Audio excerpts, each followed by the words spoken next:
ذکر حق کے نور سے روشن ہے اس کی صبح و شام، اس کے ہر گوشے میں گونجے حق تعالی کا کلام، یہ ادارہ مجلس تعلیم القرآن جس کا نام۔ السلام علیکم ورحمۃ اللہ وبرکاتہ۔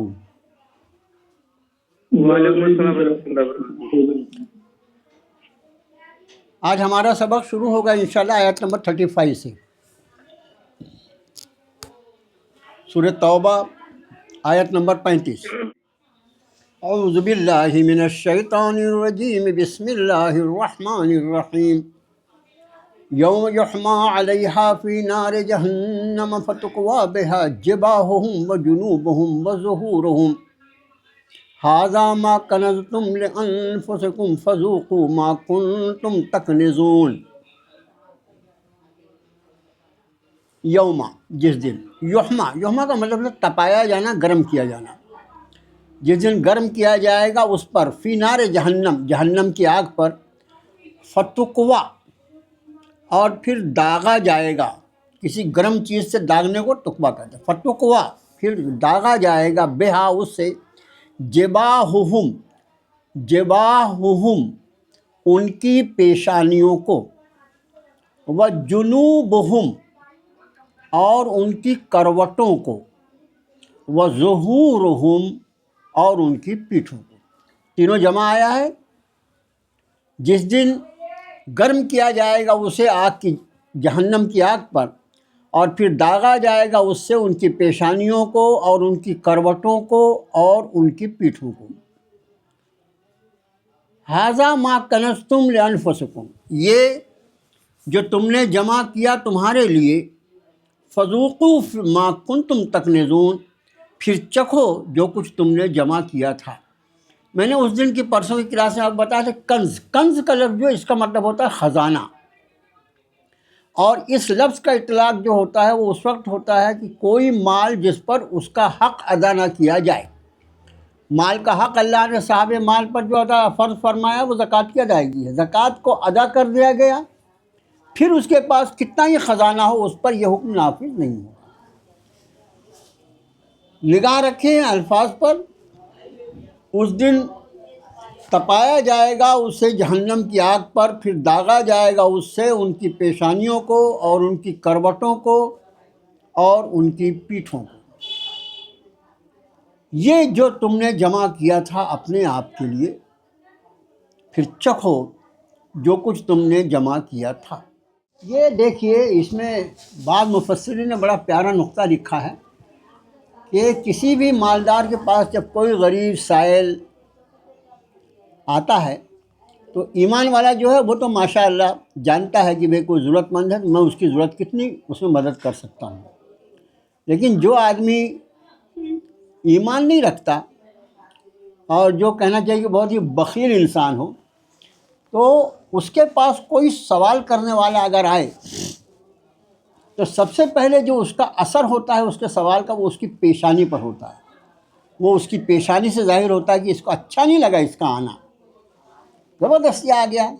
تو سب سے پہلے کسی بھی چیز کا اثر ہمارے چہرے پر ہوتا ہے، اور ناپسندیدگی کا اظہار جو ہوتا ہے وہ تو سب سے پہلے اس کی پیشانی پر اس کا اثرات پڑتے ہیں۔ وہ پیشانی اس کے سلوٹ پڑ جاتی ہے، کہاں آ گیا سوال کرنے کے لیے۔ پھر وہ اس سے اپنا رخ موڑتا ہے، وہ کسی طرح دوسرے کام میں لگ جاؤ، یہ چلا جائے، اور اس کے بعد بھی وہ نہ ہو تو پھر وہ اس کو پیٹھ دکھا کے چلتا بنتا ہے، میں چلے ہی گیا نا، چلی جاؤ یہاں سے، یہ جائے گا نہیں بغیر لیے ہوئے۔ یہ تینوں اعضاء جسمانی جس کا یہاں تذکرہ فرمایا، ان کی پیشانیوں پر، ان کی کروٹوں پر، ان کی پیٹھوں پر، یہ تین ایسے جسم کے اعضاء ہیں کہ جس کے اوپر اثرات پڑتے ہیں اس آدمی کے جو کسی کا سوال پورا نہیں کرنا چاہتا، یا جس کے سامنے کوئی سائل آئے تو اس کو برا لگتا ہے۔ انہی تینوں اعضاء پر اس کے اثرات ہوتے ہیں، اس لیے ان تینوں اعضاء کو اللہ تعالیٰ اپنی حفاظت میں رکھے۔ لیکن یہ خیال رکھے کہ تکنزون کا لفظ جو تم نے خزانہ کیا تھا، جو تم نے جمع کیا تھا، اس مال سے، کنز کا لفظ جو ہے مفسرین فرماتے ہیں کہ اس خزانے پر اس کا اطلاق ہوتا ہے جس مال کی زکوٰۃ ادا نہیں کی گئی ہے۔ اور ایک مرتبہ زکوٰۃ ادا کی گئی تو پھر وہ کتنا بھی مال اللہ نے اس کو دیا ہے، پھر اس پر یہ جو خبریں ہیں اور یا یہ وعیدیں جو ہیں یہ اس کے اوپر لاگو نہیں ہوتی۔ اگلی آیت شریفہ دیکھیے، ان عدت الشہور عند اللہ 12 شہرا فی کتاب اللہ یوم خلق السماوات والارض منها 4 حرم ذلك الدین القیم فلا تظلموا فیہن انفسکم وقاتلوا المشرکین کافہ کما یقاتلونکم کافہ واعلموا ان اللہ مع المتقین۔ ان بے شک عدت الشہور، عدت یعنی مدت، عدت یعنی مدت یا گنتی، عدد سے بنا ہے، یہ عدد یعنی گنتی، بے شک گنتی شہور شہر کی جمع ہے، شہر یعنی مہینہ، شہر رمضان الذی انزل فیہ القرآن، شہر یعنی مہینہ، اور شہور اور اشہار 2 جمع اس کی آتی ہے۔ تو ان عدت الشہور بے شک گنتی مہینوں کی عند اللہ اللہ کے پاس 12 شہرن، 12 شہرن، اسنا یعنی 2، عشر یعنی 10، 2 اور 10 12۔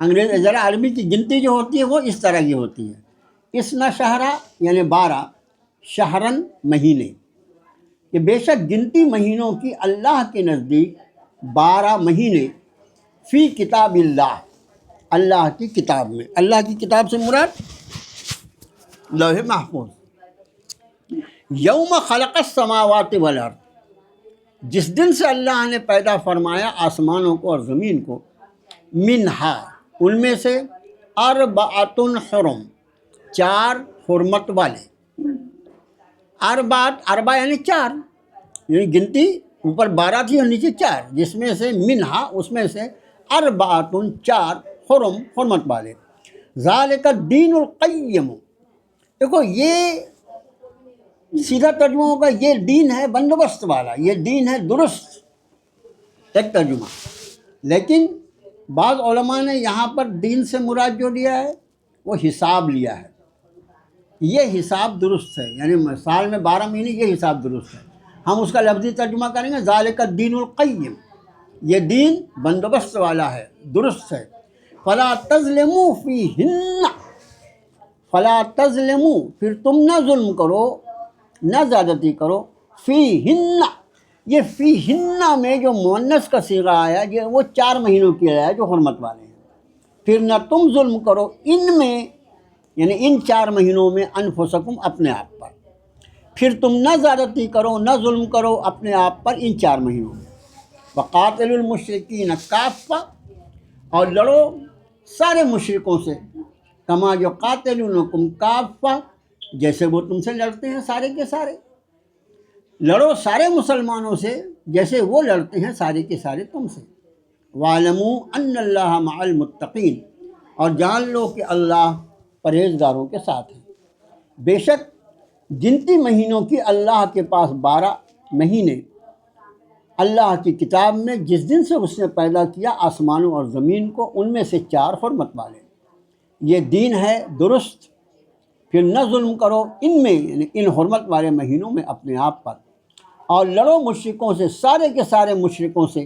یہ کافہ جو ہے، یہ کافہ لفظ جو ہے اس کا مطلب ہے تمام، سارے کے سارے، تو لڑو سارے کے سارے مشرکوں سے جیسے وہ لڑتے ہیں تم سے سارے کے سارے، اور جان لو کہ اللہ پرہیزگاروں کے ساتھ ہے۔ ایک بات جو اس آیت شریفہ سے سمجھ میں آئی کہ عام طور سے جن لوگوں کو قرآن شریف سے تعلق نہیں ہے وہ ایسا سمجھتے ہوں گے کہ یہ سال میں 12 مہینے کی گنتی جو ہے یہ شاید، کیونکہ عام طور سے نام جو ہے مہینوں کے، خاص طور سے جو انگریزی کے مہینے ہیں ان کا نام جو ہے وہ یونانی نام سمجھا جاتا ہے، عام طور سے ان کی دیوی دیوتاؤں کے نام پر ہے، تو لوگ ایسا سمجھتے ہوں گے کہ یہ سال کے 12 مہینے جو یا تو یونان کی دین ہوگی یا اور پرانے زمانے میں ہوگا اور فلانا، کچھ نہیں۔ رب تعالیٰ نے فرمایا جس دن سے اللہ نے زمین و آسمان کو پیدا فرمایا اس دن سے اللہ کے نزدیک مہینوں کی گنتی 12 ہے۔ اس کا معنی سال کے 12 مہینے یہ اللہ نے اس دن سے مقرر فرما لیا جس دن سے زمین و آسمان کو بنایا۔ اب منہا 4 حرم، اس میں 4 حرمت والے ہیں، حرمت والے مہینے اس کے پہلے میں نے آپ کو بتایا تھا، اور یقین ہے مجھے کہ آپ بھول گئے ہوں گے. تو اس میں 3 مہینے جو ہیں ذی قعدہ، ذی الحج اور محرم. اچھا دیکھو، میں ذی قعدہ ذی الحج بولتا ہوں، اس کو ذو قعدہ ذو الحج بھی بول سکتے ہیں، دونوں طریقے سے بولے. ذی اور ذو ایک ہی معنی میں آتے ہیں. تو ذو قعدہ، ذو الحج اور محرم، یہ تینوں مہینے لائن سے حرمت والے، اور ایک رجب. یہ 4 مہینے حرمت والے ہیں، حرام مہینے جس کو کہا جاتا ہے. تو فرمایا تھا رب تعالیٰ نے کہ فلا تظلموا فیہن انفسکم، ان مہینوں میں اپنے آپ پر زیادتی مت کرو. ان 4 مہینوں میں جو حرمت والے مہینے ہیں، 3 مہینے تو لگاتار ہیں، اس لیے کہ وہ حج کے مہینے اصل میں. ذوالقعدہ، ذوالحج اور محرم جو ہیں، آپ دیکھیے حج جو ہوتا ہے وہ ذوالحج میں ہوتا ہے. اور آج کے دور میں سفر یہ ہے کہ 4 گھنٹے کا اور 5 گھنٹے کا ہمارے یہاں سے ہو گیا، اللہ نے آسانیاں دے دی. ورنہ یہ ہے کہ سفر مہینوں کا ہوا کرتا تھا اونٹوں پر، اور جو دوسرے سفر ہوتے تھے. تو حاجیوں کو سفر کے لیے آسانی ہو اور پھر حج کے بعد واپسی میں آسانی ہو، اس طرح 3 مہینے حرمت والے لائن سے، ذوالقعدہ، ذوالحج اور محرم. اور ایک پھر رجب جو ہے شعبان کے پہلے والا، جو بالکل عنقریب آنے والا ہے انشاءاللہ، یہ رجب بھی حرمت والا مہینہ ہے. تو ظاہر ہے کہ اور مہینوں کے مقابلے میں جب حرمت والے مہینے ہیں تو اس میں اعمال جو ہے اس پر اور آدمی کی نظر ہونا چاہیے کہ بھئی اس وقت میں جن ایام سے گزر رہا ہوں وہ حرمت والے مہینے ہیں. اور اس میں جنگ و جدال مکمل طور پر منع. ہاں، اگر کوئی دشمن زیادتی کرتا اور حملہ آور ہوتا ہے تو ظاہر ہے پھر دفاع تو کرنا پڑے گا نا. تو دفاعی جنگ جو ہے وہ تو اس کی تو اجازت رہے گی، لیکن کسی پر حملہ آور ہونے کی اجازت نہیں رہے گی. اگلی آیت شریفہ دیکھیے. انما النسیء زیادۃ فی الکفر یضل به الذین کفروا یحلونہ عاما ویحرمونہ عاما لیواطئوا عدۃ ما حرم اللہ فیحلوا ما حرم اللہ زین لهم سوء اعمالهم واللہ لا یہدی القوم الکافرین. انما، در حقیقت، نسی کہتے ہیں گھٹانے بڑھانے کو. تو نون سین یا نس کا مطلب بھولنا ہوتا ہے، یہ نسی کا مطلب ہوتا ہے گھٹانا بڑھانا. زیادۃ فی الکفر، یہ زیادتی ہے کفر میں، یہ کفر کی زیادتی ہے. یضل بہ الذین کفروا، گمراہ کیا جاتا ہے، بے راہ کیا جاتا ہے اس کے ذریعے کافروں کو. یحلونہ، وہ حلال کرتے ہیں اسے، آمن، ایک سال میں. ویحرمونہ، اور وہ حرام قرار دیتے ہیں اسے، آمن، دوسرے سال میں. لیواطئوا، تاکہ وہ پورا کر لیں، عدت، گنتی، ما حرم اللہ، جو حرام کیا اللہ نے. فیحلوا، پھر وہ حلال قرار دیتے ہیں، ما حرم اللہ، جسے حرام کیا ہے اللہ نے. زین لہم سوء اعمالہم، زین، مزین کر دیا گیا، خوبصورت بنا دیا گیا، لہم، ان کے لیے، سوء اعمالہم، ان کے برے اعمال. واللہ لا یہدی القوم الکافرین، اور اللہ کافر قوم کو ہدایت نہیں دیتا. در حقیقت کمی زیادتی یا گھٹانا بڑھانا یہ زیادتی ہے کفر کی. گمراہ کرتے ہیں اس سے وہ لوگ جنہوں نے کفر کیا. وہ حلال قرار دیتے ہیں ایک سال اسے، اور حرام قرار دیتے ہیں دوسرے سال میں، تاکہ وہ پوری کر لیں گنتی جو حرام کیا اللہ نے. پھر وہ حلال کرتے ہیں اسے جسے حرام کیا اللہ نے. مزین کر دیا گیا ان کے لیے ان کے برے اعمال کو، اور اللہ کافر قوم کو ہدایت نہیں دیتا. اس میں لفظ جو ہے نسی کا مطلب گھٹانا بڑھانا. زیادۃ فی الکفر، زیادہ تو زیادہ ہم جو اردو میں بولتے ہوئے ہیں، اور باقی الفاظ عام میں نے اس کو بتایا کہ عام یعنی سال، ایک سال میں اس کو حلال کرتے ہیں، دوسرے سال میں حرام کر لیتے ہیں. دیکھیے ایک مطلب ترجمہ، کہ الفاظ کچھ تھوڑے سے وہ ہیں، اس کو دیکھیے. بے شک مہینوں کا آگے پیچھے کرنا، گھٹانا بڑھانے کو ہم کہتے ہیں، مہینوں کا آگے پیچھے کرنا زمانہ کفر کی بڑھائی ہوئی بات ہے، جس کے ذریعے کفر کرنے والوں کو گمراہ کیا جاتا ہے. اس مہینے کو ایک سال حلال کر لیتے ہیں اور ایک سال حرام. تاکہ اللہ کے حرام کیے ہوئے مہینوں کی گنتی کو پوری کر لیں۔ اس طرح اللہ کے حرام کیے ہوئے مہینے کو حلال کر لیتے ہیں۔ ان کے لیے ان کی بدعمالیاں خوشنما کر دی گئی ہیں، ان کے لیے ان کی بدعمالیاں خوشنما کر دی گئی ہیں، اور اللہ نہیں ہدایت دیتا کافر قوم کو۔ اب یہ گھٹانا بڑھانا، حرام مہینے کو حلال کر لینا، حلال مہینے کو حرام کر لینا، یہ ہے کیا چیز؟ کیوں ایسا ہوتا تھا؟ یہ خیال رہے کہ 4 مہینے حرمت والے رب تعالیٰ نے فرمایا کہ اس دن سے ہیں جس دن سے اللہ نے زمین و آسمان کو پیدا کیا۔ تو یہ حرمت والے مہینے جو ہیں وہ ہر شریعت میں باقی تھے، اور بطور خاص حضرت ابراہیم علیہ السلام کے بعد جب مسلسل جو سلسلہ ہے نبوت کا، یہ حرمت والے مہینے ہمیشہ سے تھے۔ یہ زمانہ کفر میں بھی، یعنی نبی کریم صلی اللہ علیہ وسلم کی بعثت کے پہلے بھی اہل مکہ، حالانکہ ان کا کوئی دین تو تھا نہیں، سراسر مشرک تھے وہ، لیکن اپنے آپ کو دین ابراہیمی پر بتاتے تھے، تو چونکہ وہ اپنے آپ کو دین ابراہیمی کا پابند کہتے تھے، اس لیے وہ 4 حرمت والے مہینوں کو بھی مانتے تھے۔ اب 4 حرمت والے مہینوں میں، جیسا میں نے ابھی آپ کو اس کے پہلے والی آیت میں بتایا کہ 3 مہینے لگاتار ہیں، ذوالقعدہ، ذوالحجہ اور محرم، اور اس کے بعد 1 مہینہ جو ہے رجب کا وہ بیچ میں ہے۔ اب ایسے بعض قبیلے ہوتے تھے، جو قبائلی زندگی ہوتی ہے وہ بالکل الگ قسم کی ہوتی ہے۔ تو قبائلی زندگی میں بعض لوگوں کا جو روزی روٹی کا راستہ تھا وہ صرف لوگوں پر حملہ کرنا، لوگوں کو لوٹنا۔ قبائلی زندگی میں امن و امان نام کی کوئی چیز نہیں، جس کی لاٹھی اس کی بھینس، جو طاقتور ہے وہ سامنے والے کو دبائے گا، اس کو لوٹے گا پوٹے گا، اس کے لیے لوگوں کو اپنا غلام بنا لے گا، اس کا سامان لوٹ کے کھا جائے گا، یہ ہوتا تھا۔ اب 3 مہینے لگاتار حرمت والے آ گئے، تو جن لوگوں کا پیشہ صرف لوٹ مار ہے، ڈکیتی ہے، تو ان کے لیے تو بہت بڑا ایک پیریڈ ہو جاتا ہے نا کہ 3 مہینہ کیا کھائیں گے بھائی کمائی کے لیے، تو اور کمائی کیا ہے؟ لوٹ مار۔ اور یہ تو حرمت والا مہینہ، اس میں تو کسی کو لوٹ نہیں سکتے، گناہ، بہت بڑا گناہ ہو جائے گا، تو کیا کرنا؟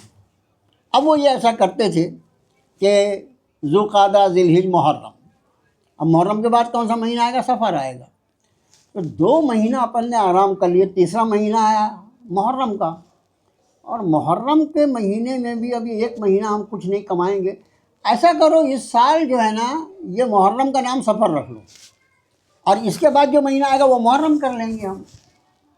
تو اس طرح سے وہ یہ کرتے تھے کہ کسی بھی مہینے کا نام، حرمت والے مہینے کا نام حلال والے مہینے کا رکھ دیتے تھے، تاکہ وہ اپنی دھیگا مشتی کر سکیں، لوٹ پاٹ کر سکیں، اور پھر اس کی گنتی کو پورا کرنے کے لیے کسی حلال مہینے کا نام حرام والا مہینہ، جیسے میں نے عرض کیا کہ محرم کا نام صفر رکھ لیا۔ اب محرم کے بعد تو صفر آئے گئی، اب جب صفر آیا تو محرم کے مہینے میں اچھے سے لوٹ پاٹ کر کے اپنا جمع کر لیا خوب ذخیرہ، اور اب جو صفر آیا اس کا نام اب کی محرم آیا ہے۔ اس سال کیا ہوا؟ اس سال کچھ ایسا ہو گیا کہ مہینے آگے پیچھے ہو گئے، صفر پیچھے چلے، صفر پہلے آ گیا، محرم بعد میں آیا۔ ظاہر ہے ایسا اللہ کی طرف سے تو ہوگا نہیں نا، یہ انسان کا کیا ہوا، اس لیے اس کو نسی کا لفظ جو ہے آگے پیچھے کرنا اپنے مقصد کے لیے، کہ حرام مہینے میں چونکہ ہم لوگوں سے جنگ و جدال نہیں کر سکتے، لوٹ پاٹ نہیں کر سکتے، اس لیے اچھا گنتی بھی 4 ہونا ضروری ہے۔ اب فرض کیجئے ان کو ایسا لگا کہ بھئی ابھی تو بہت زیادہ ضرورت ہے، بہت اچھا قبیلہ سامنے ہے، اس کو اپن لوٹ سکتے ہیں، تو انہوں نے کیا کیا، ذوالقعدہ ذوالحجہ جو ہے اس نام کا نام کچھ، اس کا نام کچھ اور رکھ دیا، اس کا نام کچھ ربیع الاول ربیع الثانی رکھ لیا، اس کا نام ربیع الاول ربیع الثانی رکھ لیا، تو نام بدل دیا۔ اب تو یہ حلال مہینہ ہے، اب تو ہم کچھ بھی کر سکتے ہیں۔ اب سوال یہ ہے کہ یہ مہینہ تو ذوالقعدہ ذوالحجہ کا تھا، اس کو ربیع الاول ربیع الثانی کیسا کیا؟ اب جب اصل ربیع الاول ربیع الثانی آتا تو اس کا نام ذوالقعدہ ذوالحجہ رکھ دیتے تھے۔ اس کا مطلب حرمت والے مہینے 4 رہیں گے سال میں، لیکن ہم جس کو چاہیں گے اس کو حلال کر دیں گے، جس کو چاہیں گے اس کو حرام کر دیں گے، ہم جس کا جیسا نام چاہیں۔ یہ بات یہاں رب نے فرمایا کہ لِيُوَاطِئُوا عِدَّةَ مَا حَرَّمَ اللَّهُ فَيُحِلُّوا مَا حَرَّمَ اللَّهُ، پھر وہ حلال کر لیتے تھے جس چیز کو اللہ نے حرام کیا، یعنی حرام مہینے کا نام، حلال مہینے کا نام بدل دینا، اور اس میں وہ اپنی منمانی کرنا، اور پھر یہ ایک حلال مہینے حرام مہینے کو جو حلال کیا ہے اس کی گنتی کو پورا کرنے کے لیے بعض میں کسی حلال مہینے کا نام حرام کرتے ہیں۔ یہ ان کی جس کو کہنا چاہیے یہ فرمایا، سب سے اوپر ہی فرمایا کہ زیادۃ فی الکفر، یہ کفر کی زیادتی ہے۔ مسلمان ایسی حرکت نہیں کر سکتا۔ ہمارے ہاں جو چیز ہے جو ہے رمضان جو ہے رمضان پر آئے گا، اور ہمارے ہاں رمضان کو آپ دیکھیے کبھی کتنی شدید گرمی میں آتے ہیں، ابھی تو ٹھنڈے موسم میں آئیں گے دھیرے دھیرے دھیرے، تو مسلمان کبھی یہ کام نہیں، لیکن اور خود ہمارے یہاں بھی اس ملک میں بھی ہر چند سال کے بعد ایک ڈھونڈ کا مہینہ لگاتے ہیں، یعنی اس میں سال جو ہوتا ہے وہ 13 مہینے کا ہو جاتا ہے، اور اس ایک مہینے کے بڑھانے کی وجہ سے یہ ہے کہ ان کے جو تہوار ہوتے ہیں وہ ہمیشہ گھوم پھر کے انگریزی مہینے کے حساب سے اکتوبر نومبر میں آتے رہتے ہیں، وہ کبھی ادھر ادھر نہیں ہوتے۔ لیکن ہمارے یہاں الحمدللہ چاند دیکھ کر، حدیث شریف میں آپ نے فرمایا چاند دیکھ کر روزہ رکھو اور چاند دیکھ کر افطار، اور اس طرح سے کسی چیز کے نام کے بدل دینے سے حرام چیز کا نام حلال کر دیا جائے۔ جیسے ابھی لوگ سودی لین دین میں ملوث ہیں، سود انٹرسٹ بولے تو بہت بڑا گناہ ہے، تو اس کو ایسا کرو اس کا نام پروفٹ رکھ دو، اس کا نام ڈویڈنڈ رکھ دو، تو یہ ڈویڈنڈ نام رکھنے سے سود حلال نہیں ہو جائے گا، حرام کا حرام ہی رہے گا۔ بس آج کے سبق یہاں تک، یہاں رکوع بھی پورا ہوا۔ یہ ہے آیت نمبر 37۔ کل ہمارا سبق شروع کریں گے انشاءاللہ ہم آیت نمبر 38۔ آیتوں کے الفاظ کو دیکھ کر رکھیے۔ السلام علیکم ورحمۃ اللہ وبرکاتہ۔